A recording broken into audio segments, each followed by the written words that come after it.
Oke, halo semuanya. Kita berjumpa lagi dalam program BPN, Bincang Pajak Nasional, bersama para trainer dan praktisi profesional. Khusus buat Anda semua nih, teman-teman semua, dimanapun Anda berada ya. Semoga teman-teman bisa terbantu dengan informasi-informasi di sini, sehingga bisa menyelesaikan permasalahan perpajakan Anda ya. Dan seperti biasa, sebelum kita memulai, teman-teman, saya perlu disclaimer dahulu nih guys, bahwa semua yang kami sampaikan di video ini adalah pendapat pribadi kami semua ya, 100% ya guys. Ini bukanlah kajian akademis, ini tidak dapat dibuktikan kebenarannya, belum tentu juga sesuai dengan peraturan pajak yang berlaku ya, jadi mohon koreksinya apabila kami ada yang salah gitu.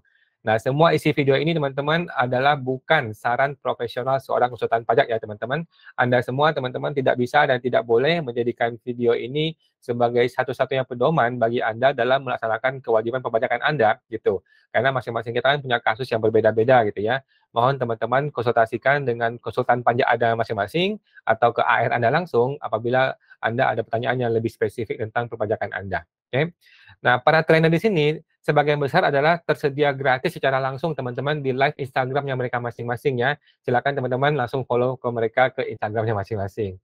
Nah, para trainer yang tergabung dalam BPN ini juga sebagian besar adalah tergabung dalam komunitas bersama untuk membantu memberi solusi perpajakan bagi Anda semua melalui www.lembagabantuanpajak.com ya. Silakan teman-teman bisa hubungi langsung trainernya di www.lembagabantuanpajak.com apabila Anda ingin berdiskusi secara langsung dengan para trainer di sini, teman-teman. Oke. Dan di bulan Oktober ini teman-teman, di bulan Oktober tahun ini 2022 ini kita akan buka kelas baru ya, program KPP bulan depan, program konsultan pajak pinter. Nah, ini adalah yang pertama dan satu-satunya di Indonesia nih teman-teman. Saya mengajar cara untuk menjadi miliarder konsultan pajak akunting itu dengan metode digital KPP, pelatihan intensif selama 3 bulan saja ya. Silakan teman-teman masuk ke website www.programkpp.com dan sampai jumpa di kelas Anda ya nanti kalau mau. By the way, ini program terakhir ya teman-teman. PKPP sudah sukses kemarin di bulan Juni sampai September ini dan kelas Oktober akan jadi kelas yang terakhir. Cuma ada 2 season. Saya tidak akan mengajar kelas 3 bulan lagi ke tahun depan ya. Jadi semoga kali ini betul-betul bisa sukses, betul-betul bisa bermanfaat buat teman-teman semua ya. Segera Anda kontak ke programkpp.com. Jangan sampai kelewatan kesempatan kali ini, teman-teman. Oke. Kita akan masuk, teman-teman, ke materi yang pertama ya. Materi pertama saya langsung akan bawakan kita akan diskusi mengenai kapan SP2DK akan naik ke pemeriksaan lapangan.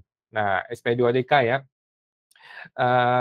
banyak sekali orang bertanya-tanya terus nih, kenapa saya kena SP2DK, kenapa saya kena pemeriksaan gitu, apa yang terjadi, gitu. Mereka pengen tahu alurnya bagaimana sih, sebenarnya legal formal seperti apa sih. Nah, sekarang kita mesti pahami dulu guys, ada 3 tahapan ya ketika kita berhubungan dengan kantor pajak ya. Ada 3 tahapan. Yang pertama, Anda dihubungi secara langsung oleh AR, baik itu via telepon atau via chatting atau via email gitu ya. Nah, ini adalah komunikasi basa-basi yang pertama ya. Yang kedua adalah Anda dapat surat yang namanya SP2DK. Oke. Surat SP2DK adalah surat permintaan penjelasan ya atas data dan keterangan. Oke. Yang ketiga adalah SP2 atau surat pemberitahuan pemeriksaan atau surat perintah pemeriksaan lapangan. Itu teman-teman. Jadi ada 3 level ya. Level pertama Anda baru diajak ngobrol dulu nih sama AR, di chatting, di telepon, cuma diajak ngobrol, mungkin dia sekedar pengen menghimbau Anda untuk melakukan sesuatu, menghimbau Anda untuk lapor pajak lebih banyak, atau lapor omset lebih tinggi, atau menghimbau lu apa gitu. Hanya ngobrol-ngobrol basa-basi. Ini bagus teman-teman, ini bagus ya kalau orang AR cuma hubungin Anda, kalau memang Anda merasa AR-nya betul, maka sebaiknya lu langsung perbaiki gitu. Nggak usah nunggu surat. Nah, level kedua adalah kalau sudah ada surat SP2DK. Artinya apa? Artinya sudah ada data nih, sudah ada data atau keterangan sehingga perlu diterbitkan sebuah surat resmi kepada Anda. Gitu. Nah, surat ini harus ditanggapi 14 hari batasnya. 14 hari sejak Anda terima, gitu ya. Bukan sejak diterbitkan ya. Bukan sejak surat itu diterbitkan, tetapi sejak surat itu Anda terima di rumah Anda. Gitu. Kemudian yang ketiga adalah perintah pemeriksaan atau pemberitahuan pemeriksaan. Artinya lu dikasih tahu nih, mulai tanggal sekian lu diperiksa. Artinya diperiksa itu apa? Artinya Anda betul-betul akan dibongkar semua laporannya. Dibongkar laporannya, dilihat ada yang salah nggak gitu. Mungkin dari 10 item ada 2 yang salah, yang 8 betul, atau ada 5 yang salah, 5 yang betul gitu, atau semuanya salah juga bisa gitu ya. Itu pemeriksaan lapangan ya. Nah, sekarang kalau AR cuma chatting doang, itu nggak ada konsekuensi apa-apa, teman-teman.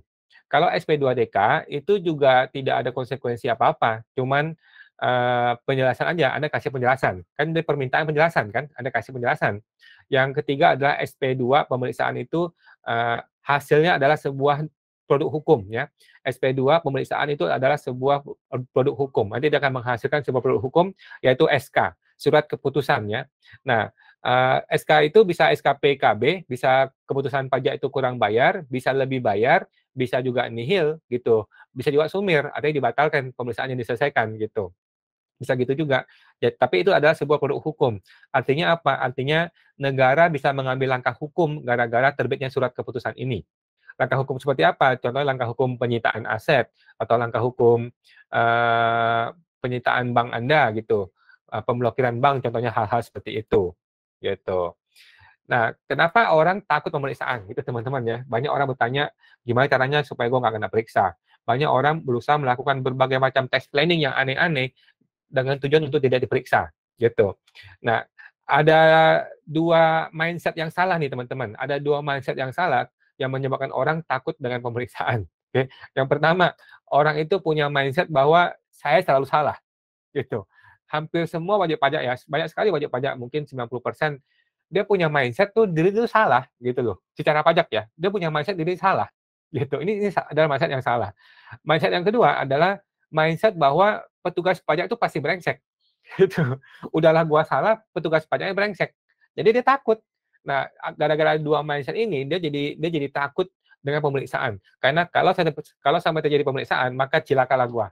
Karena udah gua salah, orang yang periksa gua orangnya nggak bener gitu. Jadi dua mindset ini adalah dua mindset yang racun teman-teman, yang sangat beracun ya. Nah, dua mindset ini harus diubah teman-teman ya. Anda harus mengubah dibalik 180 derajat gitu. Mindset yang benar adalah gini, daripada Anda berpikir bahwa saya salah, Anda berpikir begini, saya mungkin ada kesalahan, tetapi saya siap bertanggung jawab atas kesalahan saya. Gitu. Itu mindset yang betul teman-teman. Gue memang bukan orang sempurna, tetapi gue tidak salah semua gitu, dan gue akan bertanggung jawab atas semua perilaku gue sendiri. Nah, itu mindset yang betul. Nah, yang kedua, mindset yang kedua adalah daripada berpikir bahwa petugas pajak itu brengsek, Anda harus berpikir hanya sebagian kecil loh petugas pajak, itu pun oknum ya. Hanya sebagian kecil oknum saja yang tidak benar gitu loh. Sebagian besar AR zaman sekarang itu sudah benar. Udah benar dalam arti mereka bergerak sesuai dengan koridor hukum yang berlaku gitu loh. Nggak seperti yang dulu gitu. Jadi kita masih punya mindset bahwa AR itu sekarang sudah banyak yang betul. Oke, tetapi kalaupun gua ketemu AR yang brengsek, gua siap hadapin gitu. Anda harus punya mindset seperti itu, gitu. Jadi ada dua mindset yang betul ya teman-teman. Dua mindset yang benar adalah yang pertama, Anda punya mindset bahwa uh, yang pertama tadi apa ya? Yang pertama adalah Anda punya mindset bahwa saya memang mungkin salah gitu. Saya mungkin salah, tetapi saya ini siap bertanggung jawab atas kesalahan saya. Oke, mindset yang kedua adalah tidak semua petugas pajak itu jahat gitu, hanya oknum saja gitu. Dan tapi kalaupun saya ketemu petugas pajak yang nggak benar, ya saya siap aja menghadapinya. Gitu teman-teman. Ya, teman-teman masih punya dua mindset ini supaya Anda tidak mengalami lagi ketakutan-ketakutan terhadap petugas pajak. Gitu teman-teman. Oke. Nah, mindset ini akan bisa menyelamatkan diri Anda secara psikologis maupun secara keuangan sebenarnya. Gara-gara lu takutlah, maka seringkali terjadi hal-hal yang kita nggak perlu bayar, kita jadi perlu bayar gitu teman-teman. Gara-gara kita punya mindset yang salah. Nah, oke. Jadi buat teman-teman, jangan terus berusaha untuk menghindari berbagai masalah, menghindari berbagai pemeriksaan, sehingga gara-gara Anda berusaha menghindari itu, Anda berusaha membuat berbagai macam manipulasi laporan keuangan, gitu loh. Atau laporan pajak diubah-ubah sedemikian rupa yang tidak original lagi gitu loh, sehingga tidak benar lagi, bukannya malah bagus, malah jadi tidak jujur, gitu. Kalau tidak jujur, orang pajak kan pinter ya. Karena orang pajak pinter, dia bongkar, pasti ketemu malah yang kita berniatnya untuk menutupi yang salah malah jadi salah gitu teman-teman. Oke. Jadi justru terbalik ya. Sekarang kita mesti ubah mindsetnya. Sekarang kita harus jujur, terbuka apa adanya, itu benar gitu teman-teman. Kalau kita sudah jujur, kita sudah terbuka apa adanya, kita nggak usah khawatir lagi gitu loh.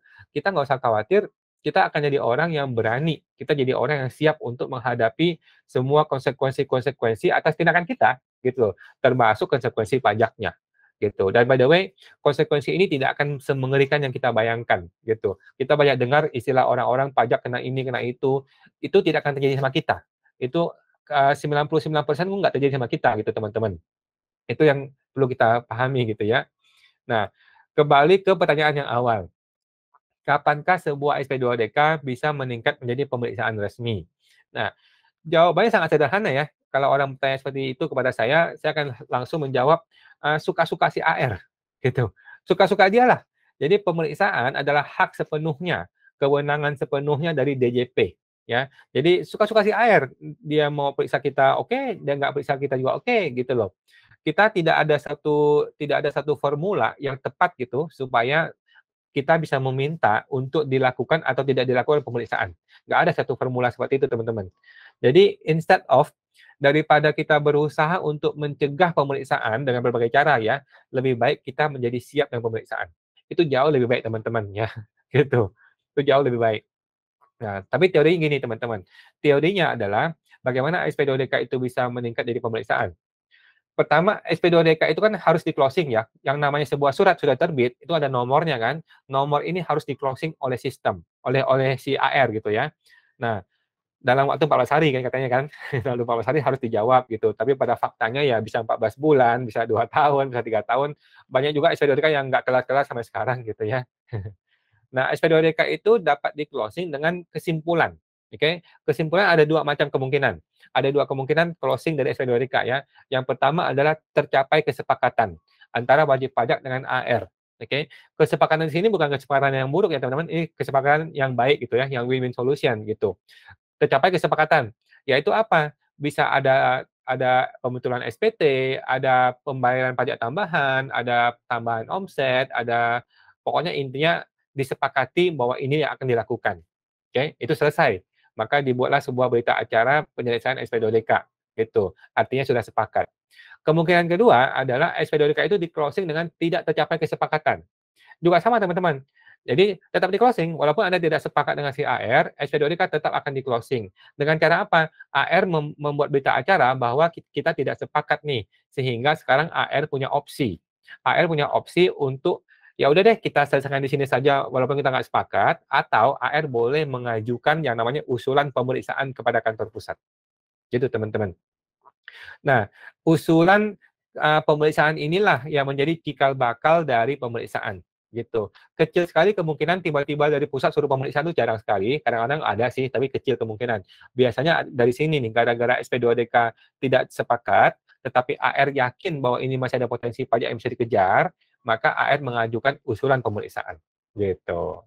Nah, nanti usulan itu akan dia bawa ke Kanwil, ke kantor pusat gitu ya. Dan jika DJP kantor pusat sudah menyetujui, nah barulah nanti diproses tuh SP2-nya, pemeriksaannya. Proses itu bisa berjalan 3 sampai 6 bulan, teman-teman. Jadi sekarang diajukan nih, sekarang diusulkan, ini prosesnya itu bisa 6 bulan kemudian baru betul-betul Anda diperiksa. Gitu. Jadi jalan masih panjang ya, teman-teman nggak usah khawatir. Nah, jadi teman-teman tidak perlu terlalu khawatir dengan pemeriksaan teman-teman. Jika Anda ketemu dapat AR yang chatting gitu ya, atau SP2DK, langkah pertama yang harus Anda lakukan adalah tetap tenang teman-teman. Tetaplah tenang dalam semua situasi hidup Anda. Salah satunya adalah ketika di-chatting oleh AR atau SP2DK. Jangan langsung jantungan, jangan langsung ketakutan. No, no, no, no. Anda tetap tenang. Tetap tenang Anda baca suratnya teman-teman. Baca dengan baik ya. Apa isi suratnya? Poin-poinnya apa? Gitu. Apabila Anda bingung, Anda wajib ya, Anda wajib dan punya hak untuk meminta penjelasan lengkap kepada AR isi SP2DK itu. Kok saya nggak ngerti nih Pak, tolong dijelaskan lebih lanjut dong. Anda berhak meminta itu, dan menurut saya sih Anda wajib ya meminta detail seperti itu. Gitu. Oke. Nah, setelah Anda membahas dengan AR, apakah terjadi kesepakatan ataupun tidak terjadi kesepakatan, ini langkah yang harus Anda lakukan selanjutnya ya. Jadi setelah Anda sudah membahas dengan AR, bisa sepakat, bila nggak sepakat dong. Nah, apapun yang terjadi, Anda tetap harus membalas surat SP2DK itu dengan surat resmi, teman-teman. Surat balasan SP2DK yang resmi ya. Nah, jadi kalau Anda setelah Anda pelajari, Anda perlu melakukan pembetulan SPT. Nah, kan lu pembetulan SPT dong. Setelah Anda pembetulan SPT dahulu, barulah Anda kirim surat balasannya. Surat balasannya dilampirkan dengan bukti lapor terhadap pembetulan SPT Anda. gitu teman-teman. Ya, jadi pembetulan dulu, setelah itu balas surat SP2DK dengan lampirkan bukti lapor pembetulannya. Selesai, gitu teman-teman. Oke. Nah, sekarang kenapa banyak orang takut dengan pemeriksaan? Penyebab yang paling utama adalah karena dia sendiri nggak yakin dengan laporan keuangan dia, gitu loh. Dia sendiri nggak yakin dengan laporan keuangannya, kenapa? Terutama karena laporan keuangan itu dibuat oleh orang lain. Nah, ini banyak sekali di Indonesia ini teman-teman ya, banyak sekali pelaku usaha yang maunya tahu beres, maunya nggak mau repot ya, suruh orang yang bikin. Apakah itu konsultan pajak, atau bukan konsultan pajak, atau biro jasa, atau temennya, saudaranya, siapapun lah. Jadi dia tahu beres saja, dia nggak peduli, gitu. Nanti ketika jadi masalah baru dia bingung, gitu. Jadi ini salah satu penyebab utama teman-teman, karena seorang wajib pajak tidak memahami laporan yang dia tanda tangani sendiri gitu loh. Padahal kan dia bertanggung jawab, gitu. Jadi saya sendiri ini ya sangat menyarankan buat teman-teman untuk membuat sendiri laporan keuangan Anda teman-teman, gitu. Nah, kalau Anda tidak punya kemampuan perpajakan akuntansi gitu ya, lu merasa bingung, nggak ngerti akuntansi pajak ya, solusi sangat mudah teman-teman. Solusinya Anda tinggal hubungi nih teman-teman di BPN atau di LBP ya, salah satu trainer di sini ya, di BPN atau di LBP. Kami-kami ini, teman-teman ini, bisa membantu Anda untuk memberi coaching gitu loh, memberi Anda pelatihan untuk mengajari Anda membuat laporan akuntansi pajak Anda sendiri yang betul gitu loh teman-teman. Daripada Anda suruh orang lain yang ngerjain orang lain, Anda nggak ngerti isinya, ketika diperiksa orangnya kabur. Itu sering kali terjadi teman-teman, udah sering begitu ya. Nah, jadi lebih baik Anda di coaching aja, Anda di coaching atau di training oleh seorang trainer gitu melalui sebuah program pelatihan gitu yang sampai Anda bisa membuat laporan yang proper gitu loh. Sehingga Anda nggak perlu lagi ketakutan lagi dengan petugas pajak yang mau datang ke rumah Anda gitu teman-teman. Oke, itu teman-teman ya intinya sih seperti itu mengenai SP2DK kepemeriksaan. Kalau Anda masih bingung, Anda bisa hubungi para trainer di sini, silakan saja hubungi mereka. Oke. Nah, selanjutnya saya akan undang Pak Hendra teman-temannya, Pak Hendra tapi beliau belum hadir, kita masih menunggu Pak Hendra sebentar lagi. Sementara saya akan membahas satu topik. Kalau teman-teman ada yang mau bertanya silakan di raise hand ya teman-teman yang hadir. Nah, saya akan membahas satu topik lagi yang spesifik teman-teman mengenai surat kuasa. Nah, surat kuasa ini sudah lama sekali menjadi masalah, menjadi isu ya, menjadi isu di dunia perpajakan. Apakah orang yang bisa menerima surat kuasa itu hanya seorang konsultan pajak kah? Atau boleh orang yang bukan konsultan pajak? Apakah seorang yang menerima brevet saja boleh? Ataukah seorang pengacara boleh, tapi dia tidak punya brevet atau dia bukan seorang konsultan pajak gitu. Sementara kalau yang boleh hanya konsultan pajak, maka bisa cilaka nih. Karena konsultan pajak sangat, sangat sedikit ya. Di Indonesia ini wajib pajak ada berapa juta gitu. Sedangkan konsultan pajak resmi itu sangat-sangat sedikit gitu loh. Yang berpraktek lebih sedikit lagi gitu loh. Yang pegang lisensi adalah beberapa, tetapi yang betul-betul berpraktek lebih sedikit lagi gitu teman-teman. Gitu. Jadi sangat sedikit sekali konsultan pajak untuk bisa mewakili para wajib pajak. Itu yang jadi masalah gitu kan. Nah, ternyata ada putusan MK teman-teman. Saya baru tahu juga nih, jadi saya mau sharing langsung ya. Ada putusan MK yang mengatakan bahwa kuasa wajib pajak tidak harus seorang konsultan pajak loh. Ini saya sendiri baru tahu, jadi saya langsung share ke teman-teman ya. Jadi ada putusan Mahkamah Konstitusi nomor 63 tahun 2017. Nah, jadi buat teman-teman, intinya gini sih, intinya adalah putusan MK ini bilang gini, bahwa untuk bisa mewakili seorang wajib pajak menjadi kuasa, tidak harus seorang konsultan pajak. Itu intinya sih. Itu intinya, jadi orang yang punya kemampuan keperpajakan, bisa dibuktikan dengan sertifikat brevet contohnya ya, nah dia bisa mewakili kuasa wajib pajak. Tidak harus seorang yang punya izin konsultan pajak. Gitu. Saya bacakan aja teman-teman ya, supaya teman-teman bisa sekalian sama-sama baca juga ya. MK telah mengeluarkan putusan yang terkait dengan pelaksanaan hak dan pemenuhan kewajiban perpajakan ya dalam putusan MK nomor 63 tahun 2017. Ini beritanya di DDTC ya. DDTC adalah tempat berita pajak yang paling terpercaya teman-teman ya. 27 April tahun 2018. Ini sudah 3 tahun yang lalu teman-teman ya.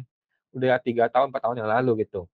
Dalam putusan MK itu MK melakukan uji konstitusionalitas dari ketentuan pasal 32 ayat 3A Undang-Undang KUP ya mengenai kuasa wajib pajak. Jadi ini ngomong KUP nih, bukan ngomong PMK-nya, betul-betul ke KUP. Nah, dalam artikel ini penulis mengulas putusan MK tersebut dan implikasinya terhadap pemegang ijazah formal di bidang perpajakan. Oke, kita masuk ke resumenya. Ini Pak Ganda Christian Tobing, konsultan di DTC. Oke, permohonan pemohon dalam putusan MK ini tidak secara spesifik memberikan argumentasi tentang pertentangan norma pasal 32 ayat 3A Undang-Undang KUP dengan Undang-Undang Dasar ya. Jadi kalau teman-teman masuk ke MK itu selalu dibandingkan dengan Undang-Undang Dasar ya. Selalu kalau orang masuk ke MK adalah untuk menguji undang-undang terhadap Undang-Undang Dasar. Nah, kesan yang timbul dari permohonan-pemohonan adalah persoalan penetapan undang-undang karena pemohon keberatan dengan keberadaan dan keberlakuan PMK 229 2014. Nah, PMK 229 ini adalah tentang surat kuasa wajib pajak ya, tentang persyaratan serta pelaksanaan hak dan kewajiban seorang kuasa. Dan pasal 32 ayat 3A Undang-Undang KUP yang menyebabkan pemohon ditolak oleh KPP Bantul. Jadi si orang ini yang mengajukan ke MK ini dia ditolak oleh KPP Bantul gara-gara dia bukan seorang konsultan pajak. Nah, dia mengajukan ke MK dan MK putuskan. Ini luar biasa orang ini. Kita berterima kasih sama Bapak ini, siapa namanya. Nah, padahal katanya pemohon ini bilang dia telah memiliki sertifikasi perpajakan brevet A dan B. Dia bilang yang diselenggarakan oleh Fakultas Hukum Universitas Indonesia, UI ini ya. Ini anak UI ini ya. Namun, jika dibaca secara rasionalitas, masalah yang dipersoalkan pemohon adalah masalah pendelegasian kewenangan. Sehingga permasalahan konstitusionalitas yang dipersoalkan adalah apakah pendelegasian kewenangan dalam pasal 32 ayat 3A Undang-Undang KUP bertentangan nggak dengan Undang-Undang 45, Undang-Undang Dasar ya. Menurut MK, terhadap hal-hal yang terkait dengan pengaturan lebih lanjut dari ketentuan Undang-Undang Dasar yang merupakan pengakuan, penghormatan, pembatasan, pengurangan, atau pencabutan hak-hak tertentu dari warga negara harus diatur dalam undang-undang. Oke ya, teman-teman ya, harus diatur dalam undang-undang katanya si MK. Karena itu, hanya hal-hal yang bersifat teknis administratif dari pengakuan, pembatasan, penghormatan, pengurangan, pencabutan, atau perluasan hak itu saja yang dapat delegasikan pengaturannya kepada pejabat setingkat menteri. Dengan demikian, hal-hal yang bersifat pembatasan hak dan kewajiban yang belum diatur dalam undang-undang tidak dapat didelegasikan melalui sebuah PMK, peraturan menteri, sebagai peraturan pelaksana atau peraturan teknis ya. Jadi PMK adalah peraturan yang mengatur teknis terhadap sebuah undang-undang. Itu ya teman-teman paham ya. Jadi maksudnya MK adalah kalau undang-undang yang belum ngomong ini, ya lu jangan bahas di PMK. Itu intinya. Yang saya tangkap ya dari sini ya. Mudah-mudahan saya nggak salah ya. Kalau ada yang salah, tolong dikoreksi teman-teman ya. Jadi intinya MK bilang, kalau undang-undangnya belum ngatur, ya lu jangan atur di PMK. Intinya gitu. Nah, menurut MK, Undang-Undang KUP hanya sebatas mengatur syarat umum dari seorang kuasa wajib pajak, yaitu memahami masalah perpajakan. Oke, selesai nih. Di KUP jelas nih disebutkan, ini termasuk juga di Undang-Undang HPP, teman-teman. Termasuk di Undang-Undang HPP yang tahun lalu itu, bahwa kuasa wajib pajak adalah orang yang memahami masalah perpajakan. Oke, jadi Undang-Undang HPP menguatkan Undang-Undang KUP. Undang-undang tidak mengatur lebih lanjut kriteria orang yang dapat bertindak sebagai kuasa. Nah, undang-undang juga tidak mengatur apa standar pemahaman masalah perpajakan yang harus dimiliki oleh seorang kuasa untuk dapat bertindak sebagai kuasa wajib pajak. Oke, undang-undang juga tidak mengatur tentang bagaimana seorang kuasa menjalankan hak dan kewajibannya sebagai kuasa. Nah, undang-undang juga tidak mengatur tentang status kuasa wajib pajak sebagai profesi yang mandiri dalam menjalankan hak dan kewajiban perpajakan wajib pajak. Oke. Jadi dari keterangan pemerintah dan DPR dapat dipahami bahwa dari satu sisi pengakuan terhadap hak WP untuk didampingi oleh seorang kuasa merupakan perlindungan terhadap kepentingan wajib pajak ya. Sedangkan di sisi lain, persyaratan hak dan kewajiban perpajakan diposisikan sebagai hal yang bersifat teknis, administratif, sehingga pengaturannya didelegasikan kepada menteri. Oke. Menurut MK, terdapat contradiction interminis, contradiction interminis dari penjelasan pemerintah dan DPR, terutama dengan memposisikan pengaturan terkait persyaratan serta hak dan kewajiban kuasa sebagai suatu yang bersifat teknis administratif. Sehingga pengaturannya didelegasikan kepada menteri. Nah, apabila pengaturan tentang persyaratan serta pelaksanaan hak dan kewajiban kuasa WP merupakan bentuk perlindungan terhadap kepentingan WP, maka semestinya materi pengaturannya tidak diserahkan kepada peraturan menteri. Oke, karena ini dia bilang ini berhubungan dengan pelaksanaan hak dan kewajiban kuasa WP yang dalam rangka perlindungan terhadap kepentingan wajib pajak. Oke, sebab katanya menteri sebagai pelaksana undang-undang. Jadi ingat ya, menteri adalah pelaksana undang-undang. Di dalam praktik sangat mungkin berhadapan dengan wajib pajak dan atau kuasa wajib pajak. Sehingga bagaimana mungkin kepentingan WP akan dapat terlindungi bila mana kuasa wajib pajak diatur dan dibatasi melalui peraturan menteri yang tidak menjamin pelaksanaan hak dan kewajiban penerima kuasa wajib pajak secara bebas dan mandiri. Oke. Jadi logikanya menteri itu kan melaksanakan undang-undang gitu. Di undang-undang itu sendiri tidak mengatur sedetail ini. Nah, seharusnya karena ini berhubungan dengan pelaksanaan hak dan kewajiban wajib pajak gitu ya, hak dan kewajiban warga negara, maka seharusnya diatur di undang-undang dong gitu, jangan PMK-nya yang mengatur gitu. Karena di PMK itu nanti tidak menjamin pelaksanaan hak dan kewajiban penerima kuasa secara bebas gitu. Karena kan ini menteri kan, menteri keuangan nanti dia bisa aja mengatur ini dengan tujuan untuk kepentingan dia gitu loh. Karena bukan kepentingan undang-undang gitu. Nah, kita baca lagi. Demi untuk menjamin agar hak dan kewajiban wajib pajak terlaksana secara baik dan dikuasakan kepada atau didampingi oleh kuasa yang menjalankan hak dan kewajibannya sebagai kuasa wajib pajak, hal-hal yang berhubungan dengan persyaratan serta pelaksanaan hal-hal yang berhubungan dengan persyaratan serta pelaksanaan hak dan kewajiban kuasa WP tidak dapat diposisikan hanya sekedar hal yang bersifat teknis administratif. Oke. Oleh karena itu, hal tersebut bukanlah hal yang bersifat teknis administratif, dia bilang, melainkan lebih bersifat substantif karena berhubungan dengan pembatasan hak seseorang dalam melaksanakan hak dan kewajiban perpajakannya. Sehingga seharusnya materi tersebut diatur dalam undang-undang. Oke, jadi intinya seharusnya ini sudah terlalu substantif. Ini adalah isu yang terlalu substantif, tidak bisa lagi dibahas di PMK. Ini harus dibahas di undang-undang katanya. Karena ini berhubungan dengan hak dan kewajiban warga negara. Terhadap perlindungan warga negara maksudnya. Nah, undang-undang harus mengatur secara jelas mengenai persyaratan. Nah, jadi dia bilang nih, undang-undang harus mengatur dengan jelas ya, dia bilang gini, bahwa persyaratan bagi orang yang akan bertindak sebagai kuasa WP, baik syarat administratif maupun syarat kompetensinya. Oke. Pada saat yang sama, undang-undang juga harus mengatur dan menjamin, ya, bahwa kuasa WP harus dapat menjalankan hak dan kewajibannya secara bebas dan mandiri. Oke, bebas dan mandiri gitu ya. Luar biasa nih putusan MK ini. Menurut MK, pendelegasian kewenangan dan peraturan yang lebih tinggi kepada peraturan yang tingkatannya rendah secara doktrin tidak boleh bertentangan dengan materi muatan yang secara konstitusional seharusnya menjadi substansi materi muatan dari masing-masing jenis peraturan perundang-undangan tersebut sesuai dengan hierarkinya. Oke, sesuai dengan sifatnya sebagai delegasi yang bersifat teknis administratif, maka di satu pihak pengaturan demikian tidak boleh mengandung materi muatan yang merugikan hak WP dalam memberikan kuasa kepada pihak manapun yang dinilainya mampu memperjuangkan hak-haknya sebagai WP dan menurut undang-undang absah untuk menerima kuasa, serta di lain pihak tidak menghambat atau mengurangi kewenangan negara untuk memungut pajak. Oke, jadi intinya gini, kalau gua seorang wajib pajak, gua merasa si A ini bisa mewakili gua, maka seharusnya keinginan gua ini tidak dihalangi oleh pemerintah. Itu maksudnya. Gitu. Gua merasa si A ini bisa memperjuangkan hak-hak gua sebagai wajib pajak, maka seharusnya negara tidak menghalangi keinginan gua ini melalui PMK.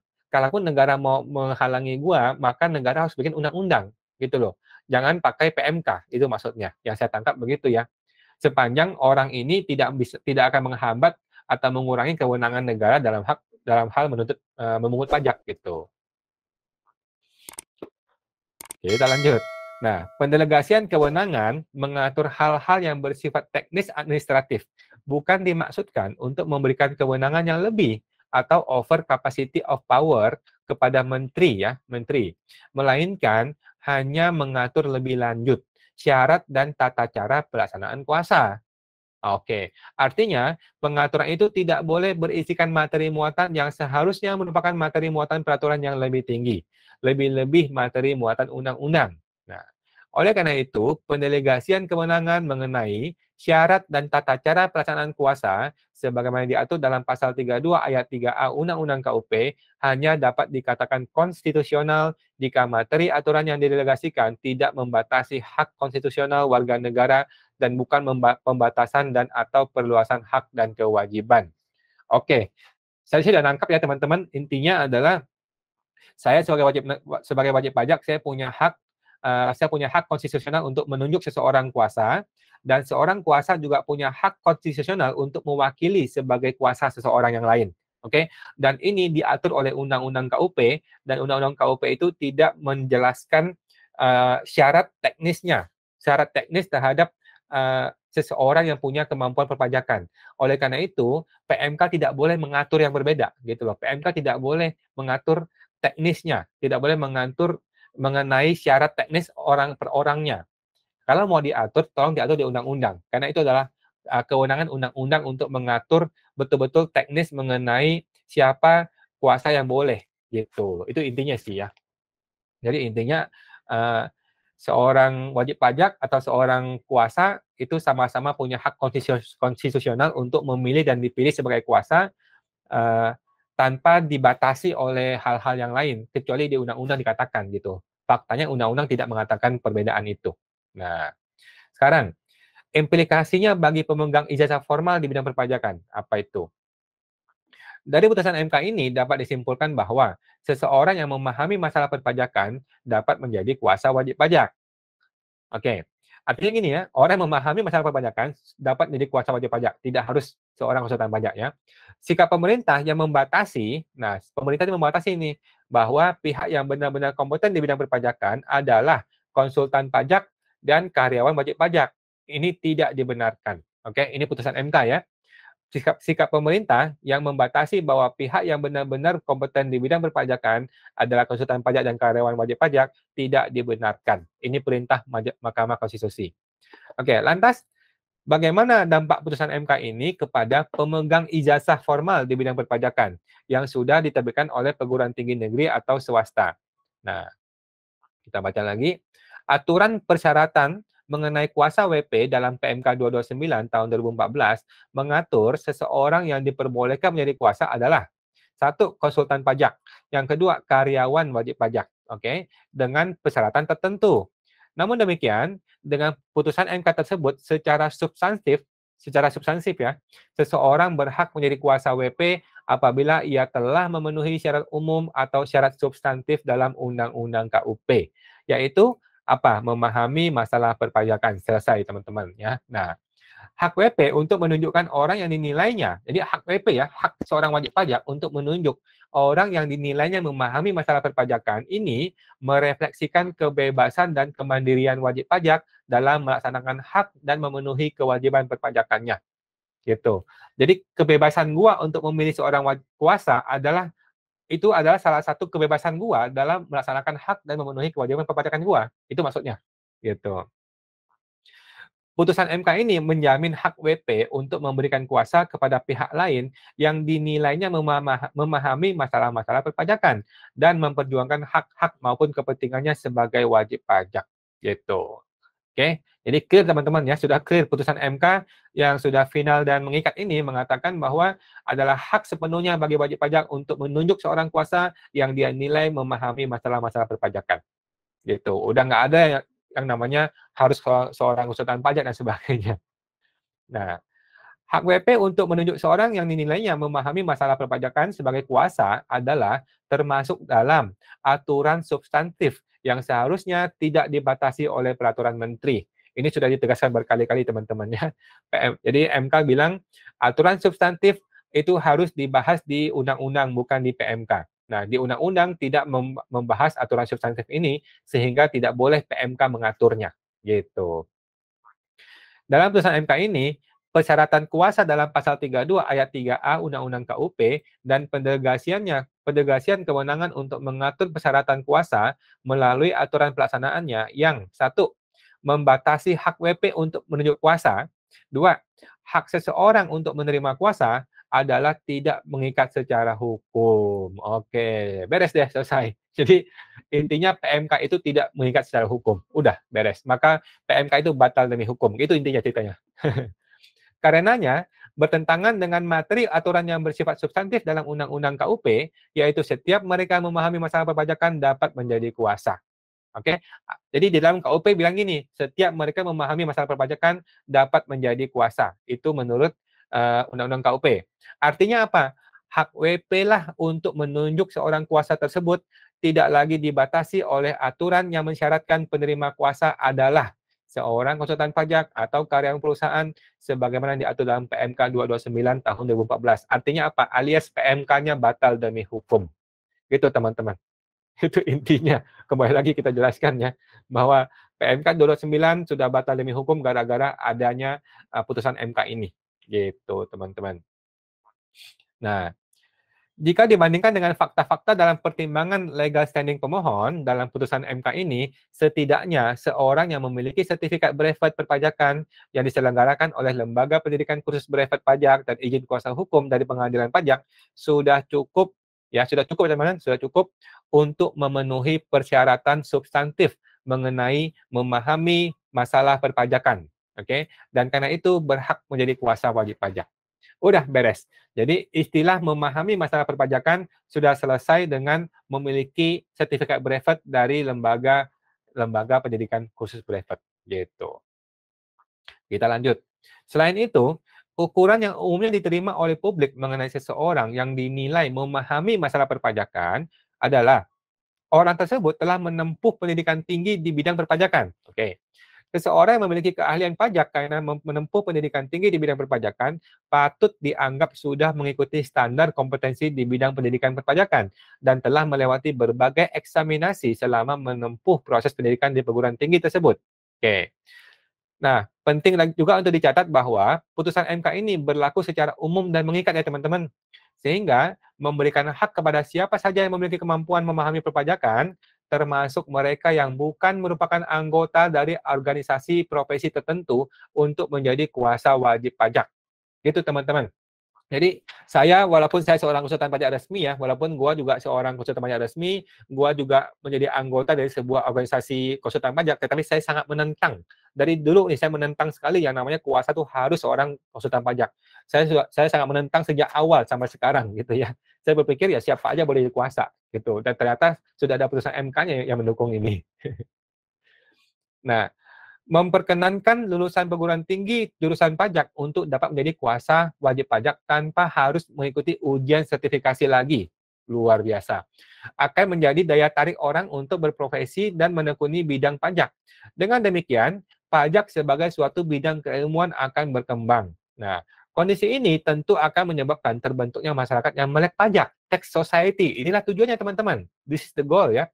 Nah, dengan banyaknya masyarakat yang melek pajak, tentu akan membantu otoritas pajak melakukan sosialisasi pajak, gitu teman-teman. Betul ini betul, gitu. Jadi janganlah konsultan pajak itu dibikin eksklusif. Ini salah, harusnya itu malah diperlebar. Ini yang harusnya yang sudah salah selama ini ya. Nah, untuk itu perlu direvisi PMK 229 tahun 2014 yang sampai hari ini belum direvisi agar menyesuaikan dengan perintah Mahkamah Konstitusi dalam amar putusannya. Oke. Revisi PMK 229 ini ditujukan kepada pengaturan hal-hal yang bersifat teknis administratif semata yang tidak membatasi hak konstitusional warga negara dan bukan pembatasan dan atau perluasan hak dan kewajiban. Oke. Hal-hal yang bersifat teknis administratif tersebut misalnya dengan mensyaratkan penerima kuasa, satu, untuk menunjukkan atau menyerahkan salinan ijazah bidang pendidikan formal di bidang perpajakan. Dua, sertifikat brevet pajak. Ketiga, izin konsultan pajak. Empat, izin kuasa hukum pajak selama penerima kuasa bertindak sebagai kuasa wajib pajak. Oke, jadi boleh salah satu dari empat ini. Terakhir, organisasi profesi pajak ke depannya seharusnya hanya mengatur etika dan standar profesi untuk kuasa wajib pajak melalui pendidikan berkelanjutan. Ini betul, teman-teman. Ini betul ya. Putusan MK ini membawa angin segar dan menjadi langkah awal untuk menarik minat masyarakat dan perguruan tinggi lebih mengenal dan mendalami permasalahan pajak. Nah, semakin banyaknya masyarakat dan perguruan tinggi terlibat dalam masalah pajak, semakin cepat kita merealisasikan semboyan pajak adalah kita. Oke, selesai. Luar biasa ya, luar biasa. Jadi ini teman-teman mudah-mudahan sudah nangkap ya. Kalau Anda nggak nangkap silakan tulis di kolom komentar di videonya nanti, atau teman-teman di live sini juga bisa kita diskusi juga ya mengenai ini. Intinya adalah yang saya tangkap adalah dari putusan MK ini sudah jelaskan ya bahwa memberi kuasa dan menerima kuasa adalah hak konstitusional seorang warga negara yang sudah diatur dalam Undang-Undang KUP, di mana Undang-Undang KUP itu tidak mewajibkan harus punya izin konsultan pajak. Yang penting adalah orang yang memahami masalah perpajakan, yang mana dapat dibuktikan dengan satu dia sekolah perpajakan, kedua punya brevet, yang ketiga izin konsultan pajak, yang keempat kuasa pengadilan pajak. Salah satu dari empat ini sudah dianggap memahami masalah perpajakan. Oke, oleh karena itu mulai sekarang marilah kita berhenti berdebat mengenai kuasa, teman-teman ya. Sampai sekarang gue masih kesel aja ada AR yang ketika kita datang hal pertama dia tanyain kamu dari konsultan pajak mana gitu loh, sombong bener gitu. Padahal nggak perlu itu teman-teman. Kita nggak perlu teman-teman. Mulai sekarang Anda mesti paham, Anda tinggal tunjukkan aja nih putusan MK nomor 63, tinggal teman-teman tunjukkan ke orang itu, ke AR atau ke siapapun gitu, bahwa sejak tahun 2017 sudah ada putusan MK bahwa tidak harus seorang konsultan pajak untuk bisa menjadi kuasa wajib pajak. Ya teman-teman, inilah dia putusannya ya, putusan MK nomor 63 tahun 2017. Ada 136 halaman. Wow, luar biasa. Ya, mungkin teman-teman bisa baca sendiri nanti ya. Oke, bisa cari di Google, tinggal baca sendiri teman-teman. Oke ya. Jadi buat teman-teman yang belum jadi konsultan pajak berizin resmi, tidak perlu masalah teman-teman, tidak perlu khawatir. Yang penting Anda memahami perpajakan, Anda sudah bisa jadi kuasa wajib pajak. Gitu teman-teman. Buat Anda yang wajib pajak, lu juga tidak perlu mencari seorang konsultan pajak resmi yang mahal, luar biasa gitu, nggak perlu teman-teman ya. Cukup orang yang Anda percaya. Orang yang lu percaya, lu yakin dia punya pemahaman perpajakan, silakan suruh dia jadi kuasa wajib pajak Anda. Tidak perlu seorang konsultan pajak yang resmi, yang mahal, berkartu izin dan sebagainya, tidak perlu teman-teman ya. Itu sudah ada putusan MK-nya. Gitu. Kadang-kadang banyak juga orang curhat gitu ya. Dulu dia punya konsultan pajak, konsultannya error gitu ya, mungkin main sama petugas pajak dan sebagainya, nggak tahu itu benar atau nggak benar ya, nggak tahu ya. Cuman banyak juga ada orang curhat seperti itu gitu. Nah, sekarang dengan ada putusan MK ini, maka Anda nggak perlu lagi cari konsultan pajak yang betul-betul punya izin dan sebagainya, punya kantor, nggak perlu. Anda tinggal tunjuk seorang teman atau siapapun yang Anda percaya, yang punya sertifikasi brevet sudah cukup. Atau dia pernah sekolah akunting pajak sudah cukup. Yang penting lu yakin dia bisa mewakili lu, dan dia juga yakin dia punya pengetahuan perpajakan, maka sudah bisa dibuat surat kuasa dan sudah bisa dikuasakan ke KPP gitu teman-teman. Oke, itu teman-teman ya sejauh yang saya pahami mengenai putusan MK mengenai surat kuasa. Nah, kalau teman-teman ada pertanyaan, silakan ditanyakan kalau ada yang mau bertanya atau memberikan informasi tambahan. Gitu teman-teman.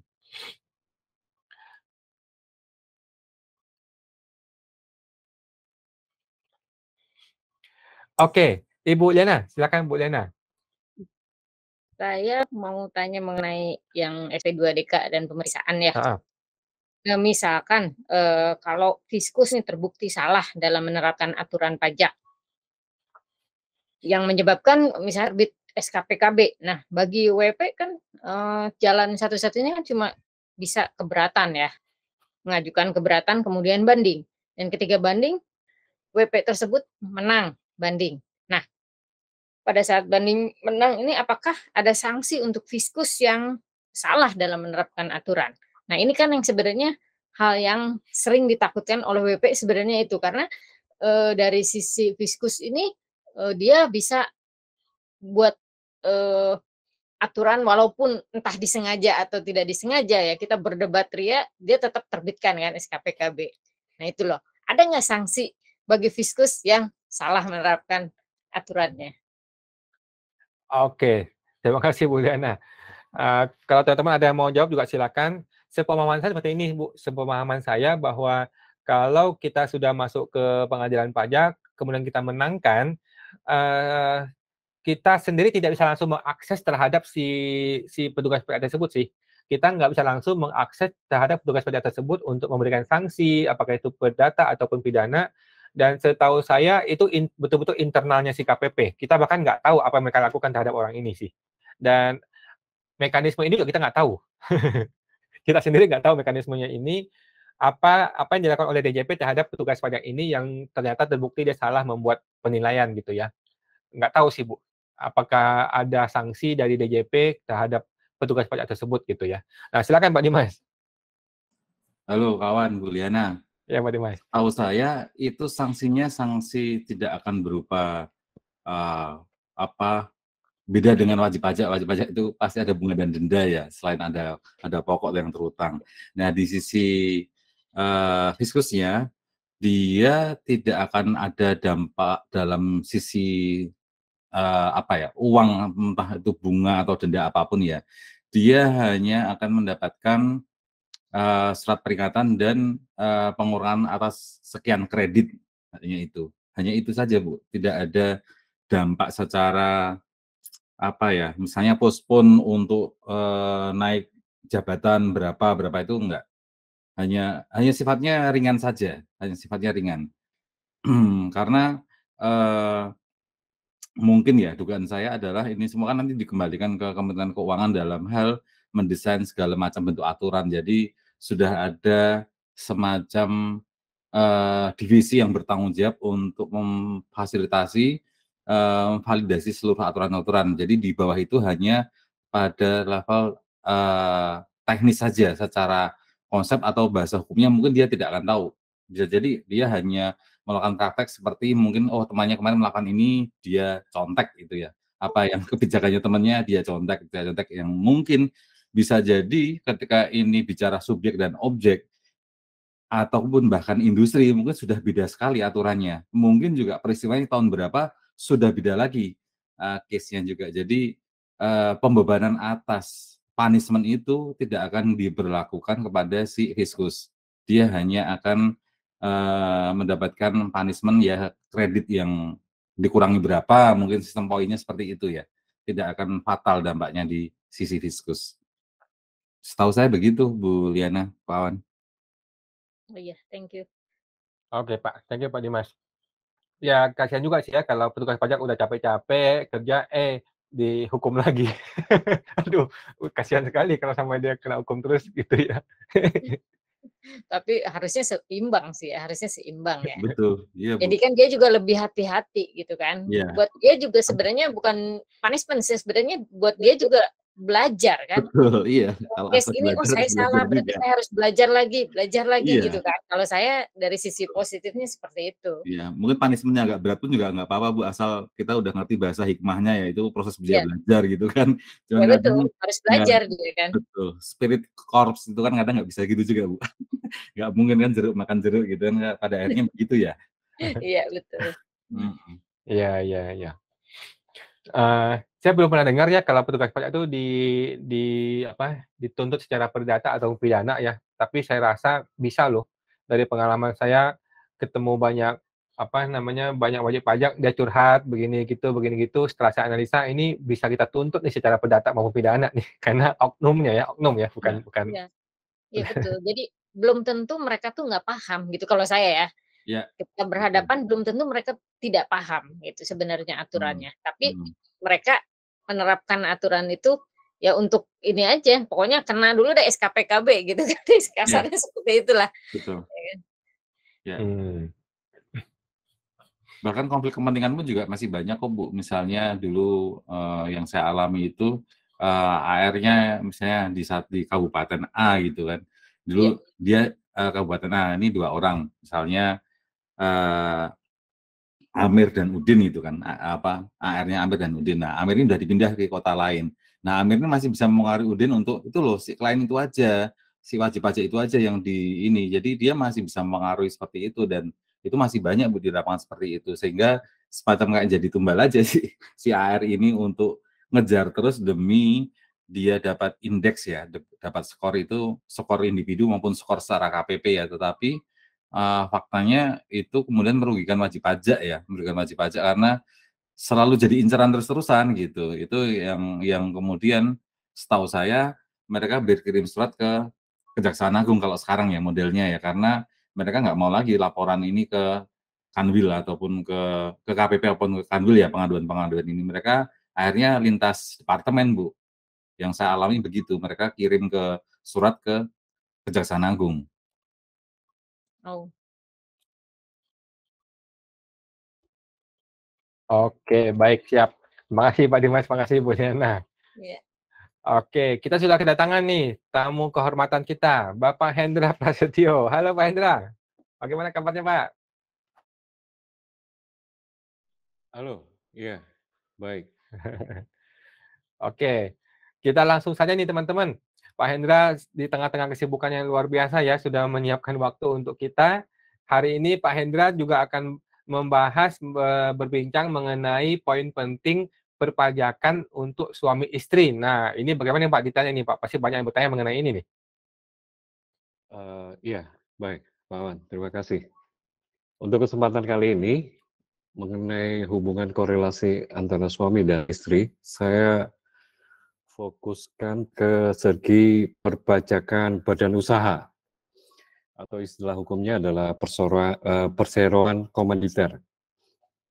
Karena di Indonesia sendiri, dari jenis pelaku usaha itu hanya ada dua macam, yaitu usaha kelompok dan usaha perorangan. Pengertian sederhananya, CV perusahaan ini termasuk dalam usaha kelompok, di mana badan usaha ini dibentuk oleh dua orang atau lebih, yang kemudian mempercayakan modal yang dimiliki ini kepada dua orang yang tadi itu, dan selanjutnya di dalam CV ini kan ada dua sekutu yang berbeda. Yang pertama adalah sekutu komanditer dan yang kedua adalah sekutu komplementer. Jadi, saya jelaskan sedikit ya, untuk sekutu komanditer atau sekutu pasif ini memiliki tanggung jawab untuk memberikan modal usaha kepada sekutu komplementer atau sekutu aktif. Setelah modal usaha ini diberikan kepada sekutu komplementer ini, jadi sekutu komplementer ini bertanggung jawab secara penuh untuk menjalankan usaha dan kegiatan dari CV yang didirikan tersebut. Nah, kembali lagi ke tajuk korelasi suami dan istri yang saya coba combine dengan kewajiban perpajakan di dalam CV. Ini apabila sekutu yang dibentuk terdiri dari suami istri, yang sebetulnya juga bisa diistilahkan dengan couplepreneur, maka hal tersebut tidak dapat dibenarkan secara hukum, dan itu tercantum dalam pasal 119 KUHP yang menyatakan bahwa sejak dilangsungkannya perkawinan, maka harta yang diperoleh selama perkawinan merupakan harta bersama. Selain itu, ada lagi juga yang tertuang pada pasal 35 ayat 1 Undang-Undang Nomor 1 Tahun 74 tentang perkawinan, Undang-Undang Perkawinan maksudnya, menyatakan bahwa harta benda yang diperoleh selama perkawinan menjadi harta bersama. Sehingga pasangan dari suami istri ini dianggap sebagai satu subjek hukum, seakan seperti satu orang. Dengan demikian, pasangan suami istri dapat bersama-sama men-CV jika tidak memiliki perjanjian perkawinan, bukan perjanjian pisah harta perkawinan. Itu hal yang berbeda. Dan dari dasar hukum yang saya uraikan tadi, bisa Anda gunakan sebagai pijakan pertama sebelum Anda mendirikan perseorangan komunitas ini. Jadi kesimpulan sederhananya, korelasi antara hubungan suami dan istri itu dipandang sebagai satu kepemilikan dan tidak dapat dianggap terpisah, kecuali suami istri ini bergabung mendirikan badan usaha, tetapi dengan mengundang satu orang baru untuk dapat menjadi sekutu komplementer yang menjalankan badan usaha itu. Itu, Pak Wan.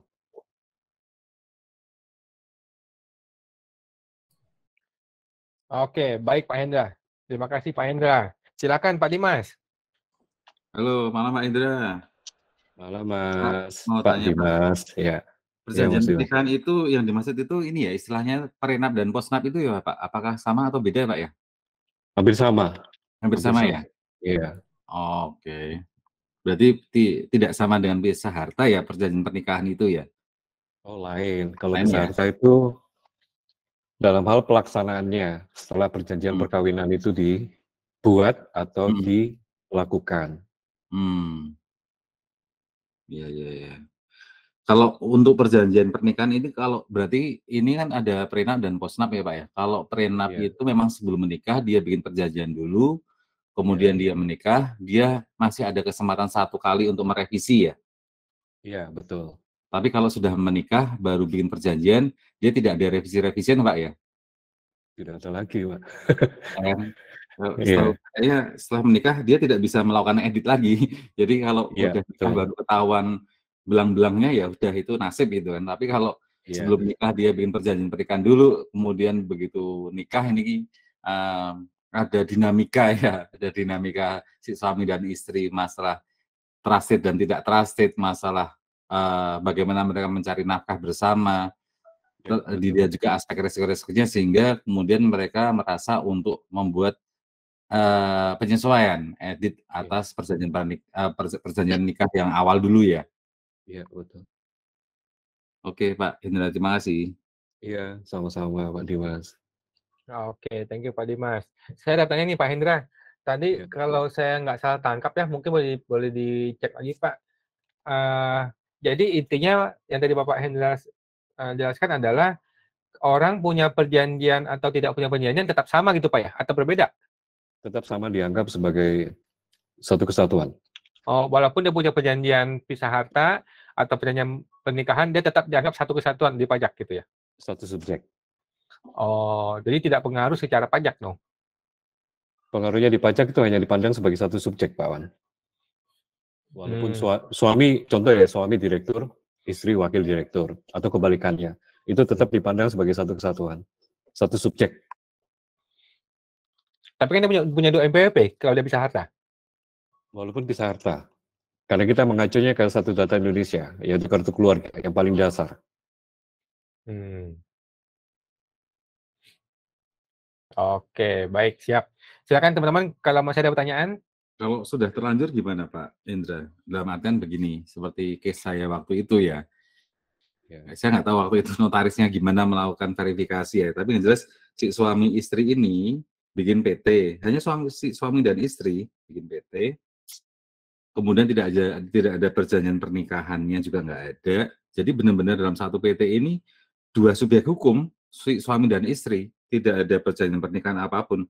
Waktu itu juga pertanyaan saya adalah kok bisa gitu, karena tetap bagaimanapun keluarga itu kalau melihat secara gambar besarnya ya, bagaimanapun komponen terkecil dari sebuah bangsa itu adalah keluarga. Maka itu yang dipakai rumusan untuk dalam hal masalah pernikahan, masalah ekonomi tadi Pak ya, ukurannya adalah satuan terkecil dari sebuah bangsa adalah keluarga. Itu dianggap sebagai satu kesatuan. Nah, waktu itu saya juga bingungnya gini loh, yang namanya badan itu harus ada 2 tata kelola, ada tata kelola pelaksana dan tata kelola pengawasan. Jadi gimana ini kalau kemudian subjek hukumnya suami istri gitu, tidak ada perjanjian pernikahan, tidak ya apapun lah, tidak ada apapun, ini kok bisa lolos aja.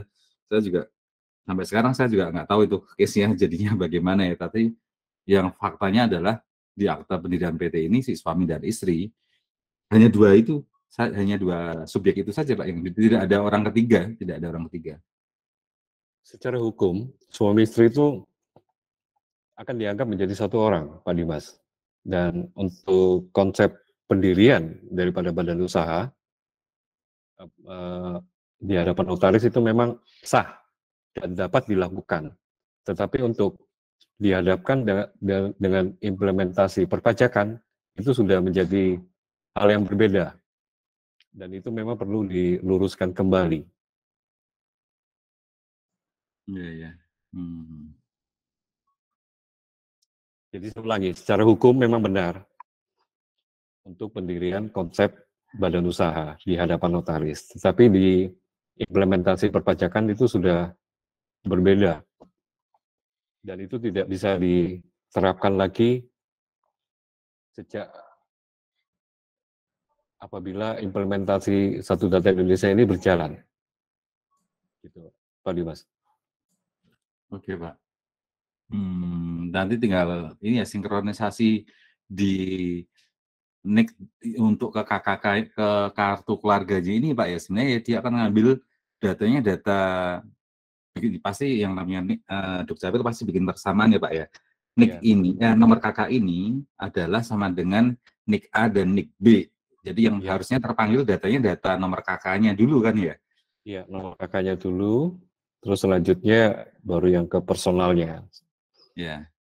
Yang ada terisi datanya di kartu keluarga itu, dalam kartu. Iya.